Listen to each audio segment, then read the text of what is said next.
Muy buenas noches y bienvenidos a todos los radioescuchas a la zona hermética cuando ya son las 10 de la noche con 5 minutos. Acá su anfitrión Walter Sebastián, en los controles Nicolás, con el auspicio de la librería esotérica y archivos Éter por la FM7, el 89.7 en Antofagasta. Estamos partiendo esta zona hermética de esta noche. Quiero mandar un saludo a nuestro amigo Guillermo Pizarro, el franco pensador de lunes a viernes. También mandar un saludo a nuestro programa hermano que se lleva a cabo los días viernes, El Mundo al Revés, con Jorge Zamora. Y bueno, y en general un saludo para cada uno de ustedes que nos está siguiendo también por la fanpage de Esotérica por Facebook. Esta noche vamos a someternos bajo un aspecto un poco de carácter teórico, pero también de carácter operativo. ¿Qué quiero decir con esto? O sea, vamos a desfragmentar de algún modo el tarot propiamente tal, pero a la vez vamos a ir a ver la equivalencia que tiene el tarot con la cábala,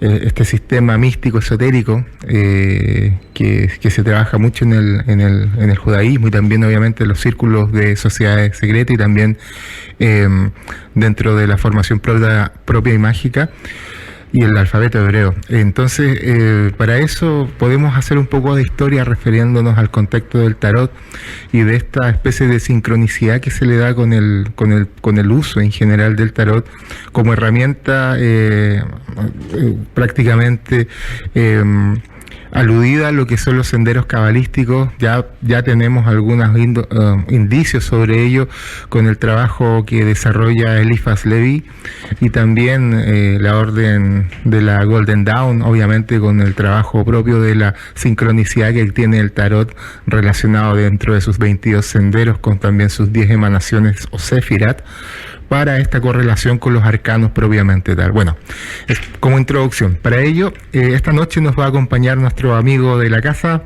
Pascal de Archivos Éter. Hola Pascal, ¿cómo estás? Hola Sebastián, ¿cómo estás? Un saludo para ti, un saludo para todos. Muy buenas noches. Muy buenas noches, Pascal. Como podríamos decir, papita Valoro, porque usted, tarotista, desarrolla generalmente dentro de su trabajo todo este tipo de herramientas. Así que, bueno, hablamos un poco sobre las correspondencias propiamente tal, pero para hacer un poco de resumen...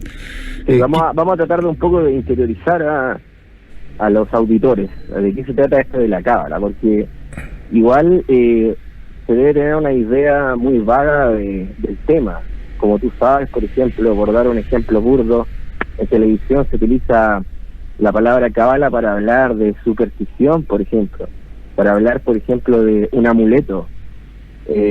No, pero cábala, evidentemente, para los que estamos en el tema, es un estudio mucho más complejo, abarca toda una doctrina esotérica y escuela de pensamiento que ha marcado todo el contexto de la magia, la alquimia y en general el esoterismo occidental.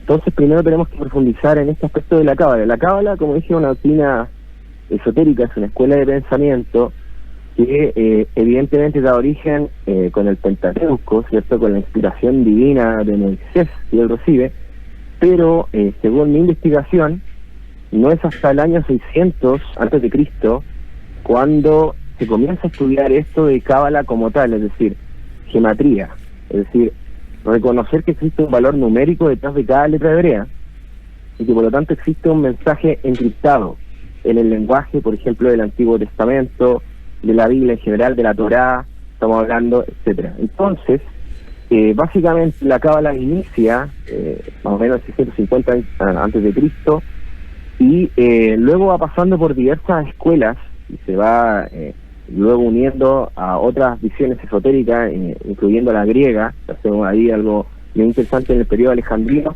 y esto se va cambiando. Toda la magia moderna, por ejemplo, como tú bien sabes, Sebastián, toda la cábala moderna ya es una reinterpretación, evidentemente, de esa escuela iniciática. Y esa reinterpretación surge con libros como por ejemplo el Sefer Yetzirah o el mismo Zohar, por ejemplo. Por ejemplo, el Sefer Yetzirah se plantea de que existen letras hebreas en correspondencia con signos zodiacales, con elementos, y esto luego se va a utilizar en magia. Entonces la cábala ha pasado por varias transformaciones que podríamos considerar, por ejemplo, una cábala dogmática, como lo plantea Chip Pizarro de la Golden Dawn, un mago que está vigente actualmente. Podríamos hablar de una cábala dogmática donde planteamos el estudio de la Torá, por ejemplo, del Pentateuco, pero también podríamos hablar de una cábala práctica donde se habla de la gematría, del temurá, por ejemplo, y del nutaricón, que son herramientas mágicas que se utilizan para hacer permutaciones con ciertas palabras y ciertas letras y poder integrar la energía viva e inteligente que contiene cada una de estas letras. Justamente, entonces, sí, justamente con lo que mencionas al final, yo acá con el texto, por ejemplo, del probatorio de la Golden Dawn, refiere al trabajo en sí de operativo del contexto cabalístico, donde nos indica estos tres especies de instrucciones propiamente tal, relacionadas con el notaricón, la geometría y la cábala, obviamente de carácter numérico. Ahora, si bien es cierto, esta escuela o esta sociedad de algún modo trata de llevar a cabo estas especies de conjunciones entre la cábala y el contexto del tarot, no olvidemos que también el tarot Rider-Waite, que es uno de los más conocidos, sale de ahí mismo, ¿no es así? De la gente de la Golden Dawn.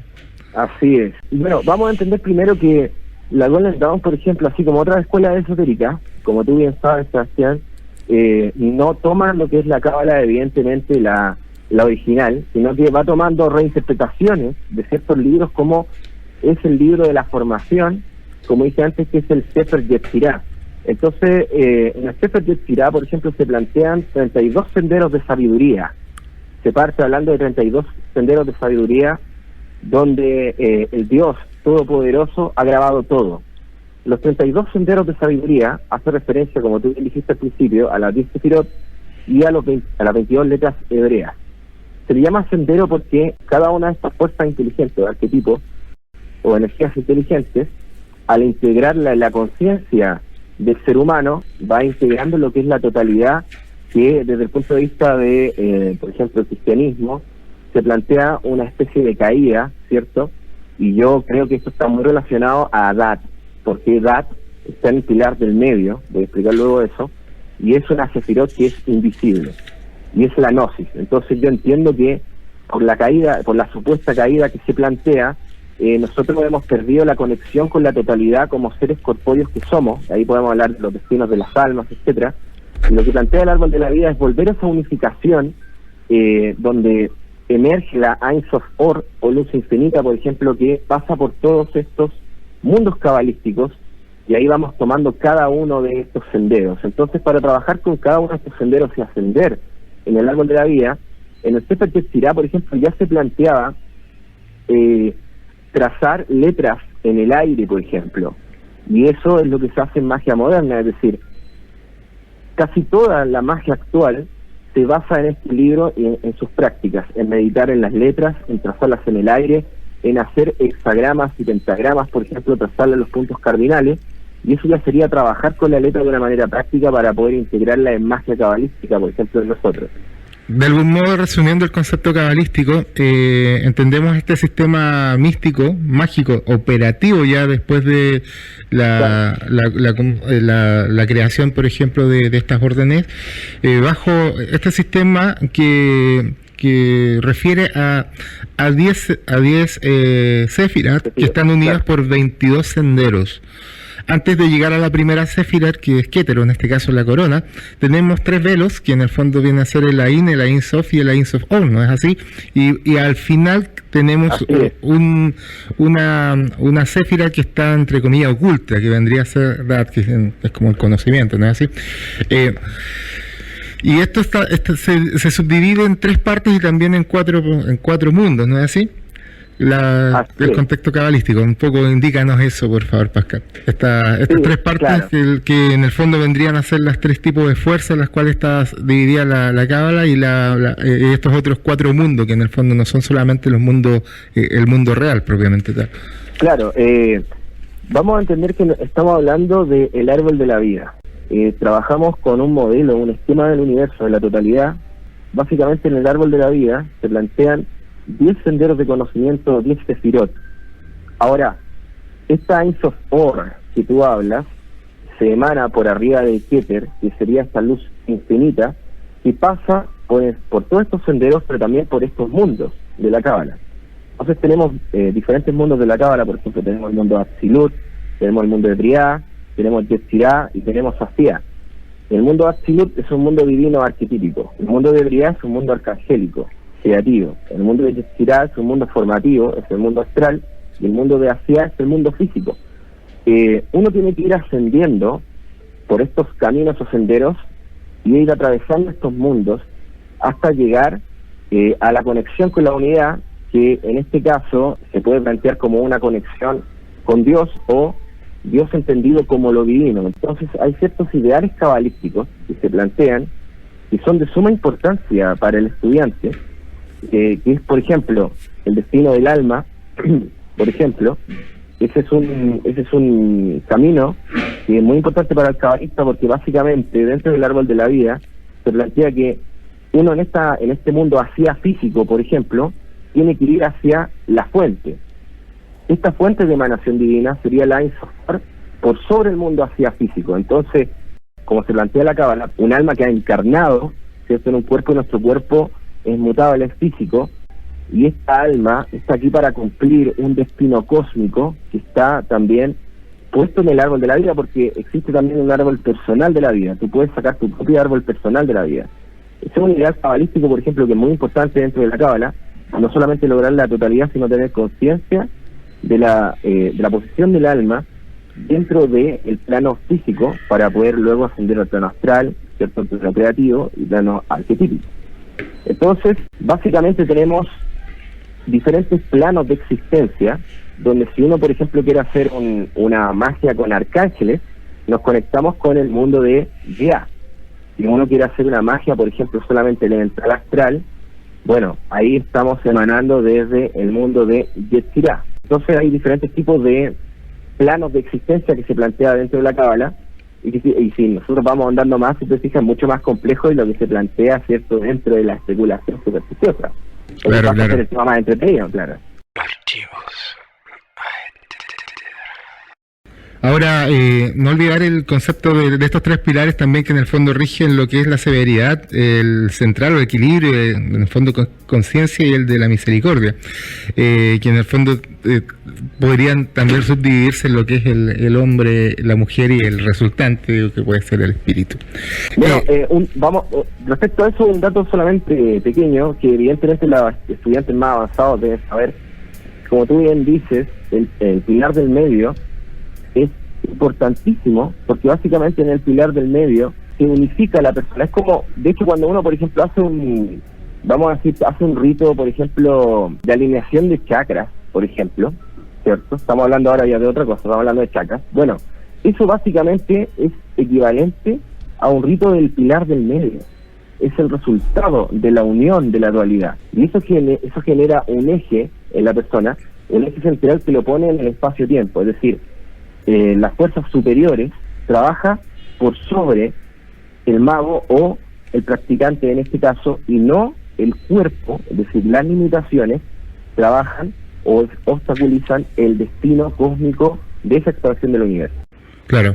Bien, creo que más o menos la instrucción propiamente tal de estas 10 séfiras que están, que has mencionado, en el fondo lo que es Keter, Jokmah, Binah, Gevurah, Yeset, Tiferet, Hot, Netzah, Yetzot, y por último que es Malkut, que vendría a ser ya la emanación final, pero hay detrás una que está siempre oculta, que está justamente en el pilar del medio, que es Edad, ¿no es así? Sí, así es. Bueno, en realidad Keter no se plantea dentro del árbol de la vida como un sendero, pero es un sendero, es un primer camino místico. Y Keter significa corona. La luz, el reflejo de la Ein Sof, es decir, es una luz que está más cercana a la luz eterna. De la luz increada. Claro, o la luz increada, exactamente, o la que también se plantea como que no tiene comienzo, claro. O que quizá el comienzo es sin comienzo. Entonces, básicamente, por ejemplo, como lo plantea Westcott, que es como yo lo enseño, por ejemplo, en los cursos de tarot cabalístico y de cábala, es el primer esplendor. Wayne Westcott, uno de los fundadores de la Golden Dawn, plantea Keter como el primer esplendor, claro. Luego vendría Chokmah, que es la sabiduría. Aquí hablamos de una inteligencia, por ejemplo, iluminante. Y básicamente Chokmah es muy interesante porque Chokmah habla de un aspecto femenino. Entonces eso se distingue, por ejemplo, dentro de los cabalistas, por ejemplo, distinguimos como el segundo esplendor. El segundo esplendor, es decir, tenemos el primero que es Keter y luego tenemos el segundo esplendor. Luego tenemos Binah, que básicamente podríamos llamar el entendimiento, por ejemplo, y está en el pilar de la severidad y habla de una creación de la fe, vamos a decir, entregar, es decir, esa es fe, entregarse, y entender significa también hacer su lado, es decir, dejarlo pasar, dejar pasar a lo divino.